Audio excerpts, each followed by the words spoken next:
Well, there we go. This Hangout on Air is apparently live. I've just done this whole thing just to myself and my wife, who's sitting on the other side of the desk.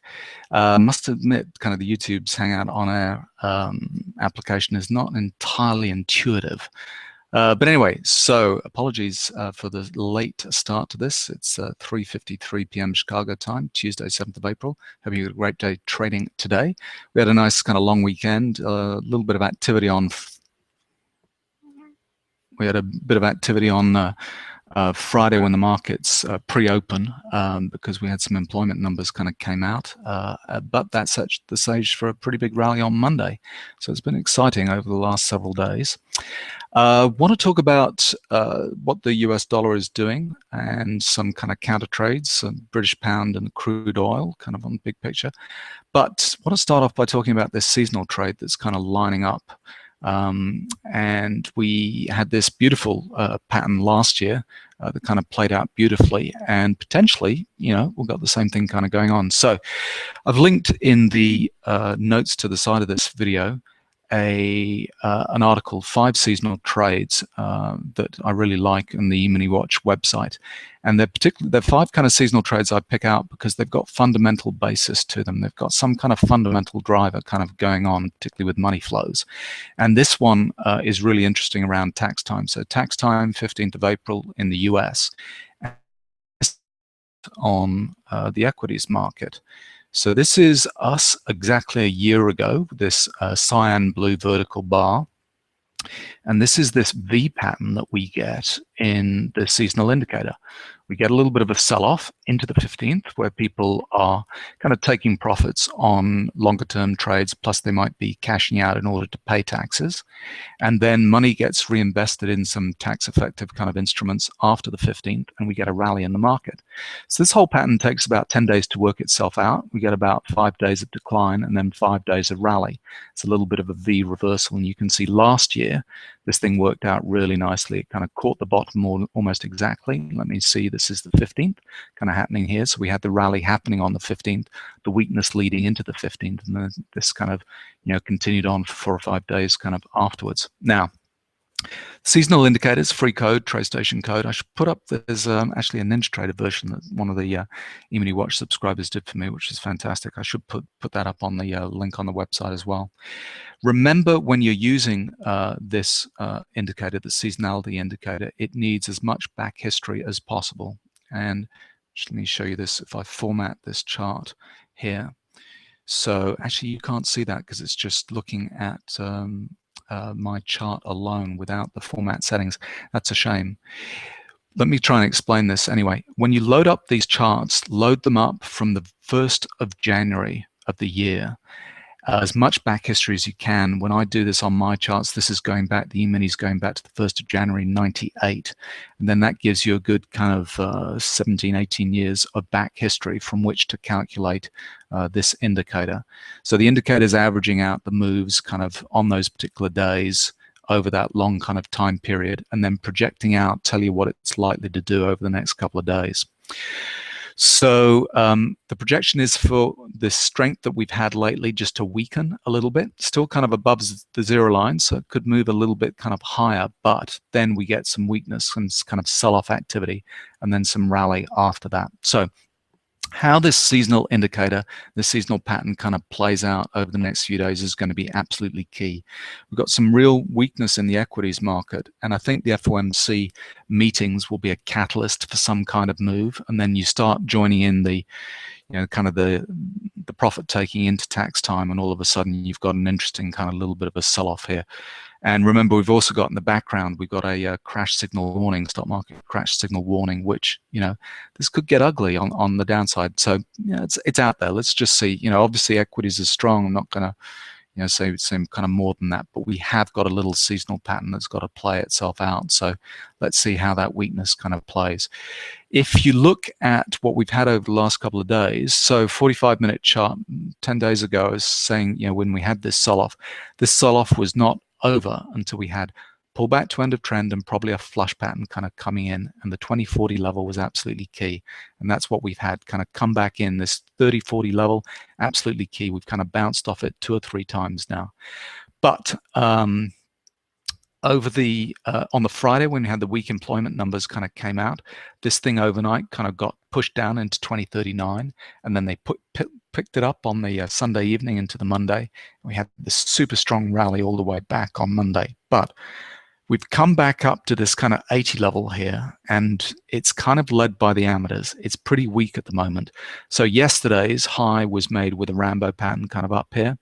So that means the amateurs kind of led the way.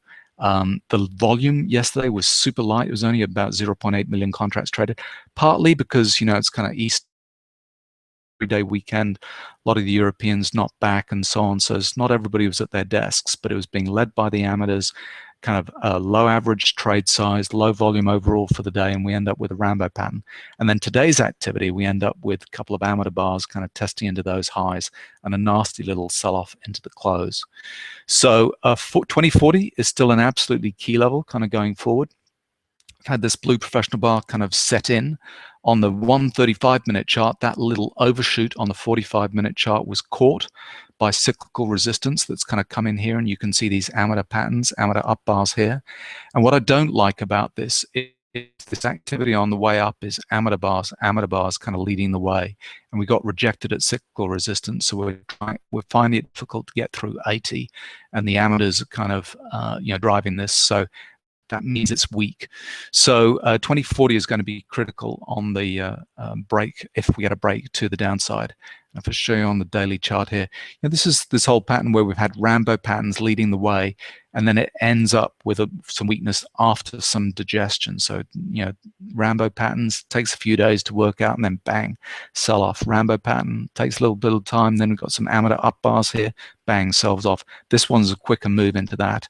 Rambo patterns again, then we have a little bit of a sell-off. What's different about this time around is that we're coming back up to test those highs into 2100s, and it's super weak. We've got an amateur bar up here, and then this Monday activity was an amateur up bar. So it's super weak on the way up, and we've kind of got rejected here, sitting under cyclical resistance on the daily chart. And you can see a similar type pattern on all of the indices kind of during the day. So I have my daily chart of each of the indices. We've got the Dow, we've got the Russell, we've got the NASDAQ and the S&P. And you can see a similar type activity kind of going on here. So having had these blue professional up bars, kind of taking profits into those highs, the next test back up into that area being led by the amateurs. Amateur bar weak up there on the Dow. Next chart, this is the NASDAQ, same thing. Blue professional up bars into those highs, bearish divergence sets in. Profit taking, we've got the blue professional bars. It's almost like a U-turn here where they're kind of anxious. They've got resting sell orders into those highs, and then they're anxiously kind of chasing it down. And we come back into that zone, and it's weak with amateur up bars kind of coming into those areas. And then S&P 500, blue professional up bars, and then amateur bars back into that after, it's almost like just testing with a lower high happening at that point, having had, our exhaustion buy and our bearish divergence and so on. So it's just showing the weakness there. And then Russell, same thing. Russell was kind of acting super weak, then super strong, kind of came back in, similar to the NASDAQ pattern. We've got blue professional up bars and down bars with Rambo right at the highs, and then we've got kind of amateur bars sitting underneath this kind of pattern. I'll show you the same thing happening on an intraday chart, because then it kind of can make a little bit more sense. With today's activity on the, let's say, so yesterday, on the 1500 tip bar chart, you can see we had super strong rally yesterday that ended up with pullback to end of trend, which marked the high on the 1500 tip bar chart. Having put in our exhaustion buy, bearish divergence, everything has to come together. Blue professional up bars, exhaustion patterns, and price. Price finally puts in that pullback to end of trend, and then the activity that we've had today has just been batting backwards and forwards between cyclical highs and lows. But if you look at this on the 4500 tip bar chart, having put in our pullback to end of trend on 1500 on this leg up here, then we finish it off with pullback to end of trend on the 4500 tip bar chart, the next time frame up, and then the tests into these highs at 2080, blue professional up bars. They're taking profits into those highs, and then we sell off. And then this activity here, this test back up into that zone, amateur up bars, all that amateur activity kind of going on here. And if I come down to the 1500 tip bar chart again, you can see there, that's those amateur bars happening on that shoulder kind of after we've made that kind of head and shoulder type pattern. It shows the weakness, and then we bounce off cyclical resistance, and then bang, we're into a downtrend on the way down here. So it's that similar type pattern on these daily charts that you can see kind of going on, where we've got amateur bars all happening after these blue professional up bars and significant areas where bearish divergence has kind of come in. And then the test back up, when we look at our friend Better X trend, which is a trailing stop based on exhaustion volume, you can see here the trailing stop flipped over a few days ago, and we've come back in. I call this under the lip. So exhaustion buy into that, can't get through it.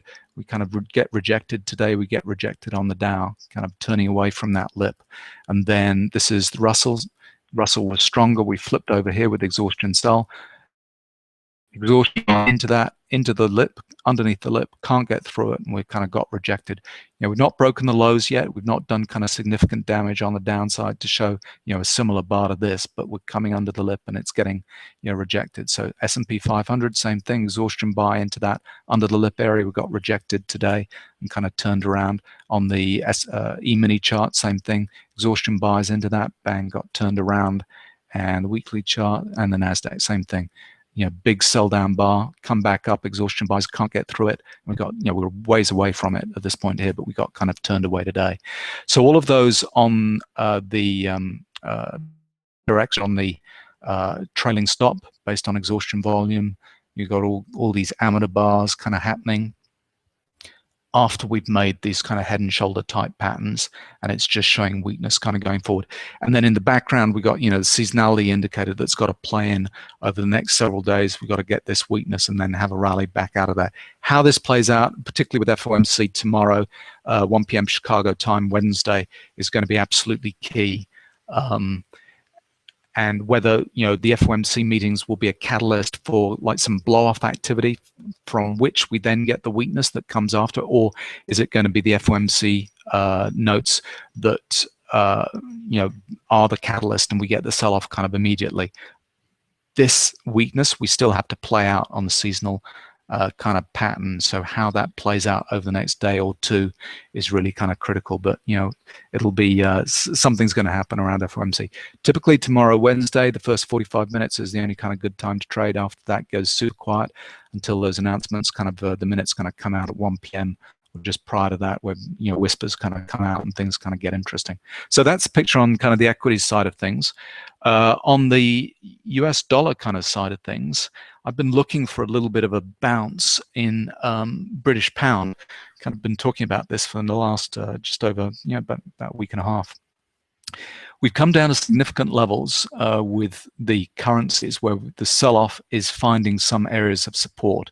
And I'm looking for a little bit of a medium-term kind of bounce, not a change in trend. I mean, the yen, the pound, the Aussie, and so on have been in huge kind of downtrends, but we've reached some kind of support levels from which we could have a nasty little kind of trend back up until we have a move back down. And the reason for that is, for example, on the British pound, we've had exhaustion, sell, and bearish divergence. This is like a flush pattern kind of coming out here. Big blue professional bar. This was the last FOMC stuff that went on where we had huge amount of volatility. We're still in the shadow of that blue professional bar, and it's critical for breaking out. I thought we'd break out of this pound move up to 150. I was looking for it last week. Well, we got the move yesterday on Monday, but it was an amateur up bar into that 150 level, and we kind of got rejected today and came back in. Still don't think it's all over. There's a chance that we'll kind of get back in. I only have delayed data on the Forex chart, so I'll be interested to see how this kind of plays out today after the numbers are all kind of in, whether this ends up being a blue professional down bar or maybe an amateur down bar. If it's an amateur down bar or a blue professional down bar, that's the amateurs kind of going the wrong way or the professionals kind of picking up the weakness. The breakout of that high of today's bar or Monday's bar is going to be absolutely critical. Still looking for 150 as an area that we kind of could break to new highs, not break to new highs, that we could break out of this congestion zone for a little bit of an upside run on the British pound. So, and 150 is the one to get through. But with amateur up bars into it, that's not good enough. That's not going to take us through. And you can see that's why we got the weakness out of today. But The other kind of counter US dollar trade that has started to take off is the crude oil trade. You can see that with today's activity. So crude oil, huge decline down into the 50s, exhaustion sell, first bullish divergence comes in, bang. So we found an area of support around here. And we put in pullback to end of trend on the daily chart. This little Rambo pattern right at the low. These are parameters kind of going short, so, when all the news kind of items were coming out that, crude's going to $20. Here at the same time as we got an exhaustion sell, they came within a bar or two of each other here, and that's an unstable pattern of those, and from which we've had a bounce. Now on the daily chart, you can see we've come into this nice little pattern. Initially, the blue professional bar kind of spikes higher. We kind of test into the lows. Another blue professional bar kind of comes in.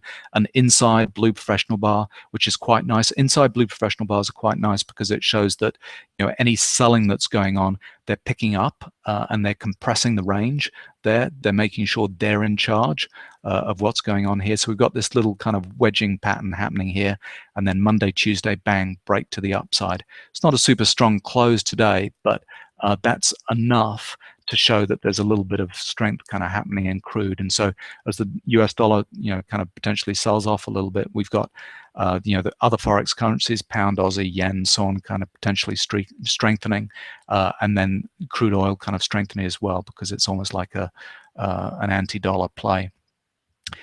With the news out of Iran, I mean, it's kind of odd, we do this kind of extraordinary deal with the Iranians, and presumably there's going to be more supply, more Iranian oil coming into the world. And you thought it would depress prices rather than kind of strengthen prices, but I suppose you're either a technical trader or a fundamental trader, and the technicals say that this thing is kind of starting to break to the upside. Maybe that news was so well telegraphed and kind of understood that that was going to happen. All of that has got kind of written into the charts already. But anyway, so crude started to kind of break to the upside. The break on gold and silver was weaker though, so we've still got to do some testing into gold. So you can see we started to find some lows here. So on gold on the weekly chart, exhaustion sell, first bullish divergence, right on the zero line, so we had to do something deeper. Didn't end up being a flush pattern here, but it was a bullish divergence that was pretty deep kind of down here. And so that, what is that, 1160 type levels is kind of a support level that's kind of held. We've had a little bit of a U-turn here, blue professional down bar and then up bar. So they picked it up on the way down and then kind of chased it on the way up. And then we've come back into this blue professional, potentially above resistance on this time frame though, being led by the amateurs, so a Rambo pattern here, so that's weak. So we got to come back in and test into that zone again between kind of 1180 and 1220. Let's see what happens over the next few days. If we find some support there from which we can rally, then that'll be a double break on daily and a weekly chart above resistance, taking us into a trend for a little bit. And a similar type pattern on silver. Resistance here on the weekly chart, on the daily chart. We got rejected at this point here yesterday on Monday from that resistance point. We've kind of come back in. It's not as pretty a chart as the gold chart because that was a Rambo pattern on gold, didn't show that on silver, and we haven't had the exhaustion sell pattern go off. So gold showed us a nice exhaustion sell bullish divergence. Silver, we didn't get exhaustion sell. That was a big reading though, but because it didn't take out this reading on the upside, it didn't signal exhaustion sell. So the chart's not quite as pretty on silver, but we've maybe got to do a little bit more testing on gold and silver into the lows of this blue professional bar, kind of around 16, is kind of absolutely key. And if we do get that break above resistance on these two time frames, if the US dollar does start to sell off, if the pound starts to rally, the yen starts to rally, potentially a little bit of a rally in the euro, and so on, and then crude's rallying, gold and silver will go the other way because we've kind of exhausted our uptrend in US dollar temporarily. So there we go. That's what I'm looking at on my charts. For me, this is the most important thing that's happening at the moment, this kind of cyclical pattern coming into the 15th and how this kind of plays out over the next 24, 48 hours, particularly with FOMC tomorrow. Just remember the first 45 minutes of FOMC day is usually the best time to trade. After that, it goes pretty quiet, and then we get all the shenanigans at the FOMC kind of the notes being released. And so, you know, we'll have all kinds of volatility after that. But how this plays out is going to be key to how this sets up for this little kind of seasonal trade. So there we go. And fingers crossed, the second time recording this Hangout on air has actually worked. I have a feeling it might do. It might have worked this time. So apologies for, you know, being 20 minutes late, but that was just me talking to myself previously. So do hope your trading's going well, and let's see if these Hangout on air things are kind of useful to you. If you like them, if you've got any comments on the quality of the screens, quality of the video, the sound, or whatever, just let me know if this is something kind of worth pursuing. Anyway, good luck with your trading tomorrow.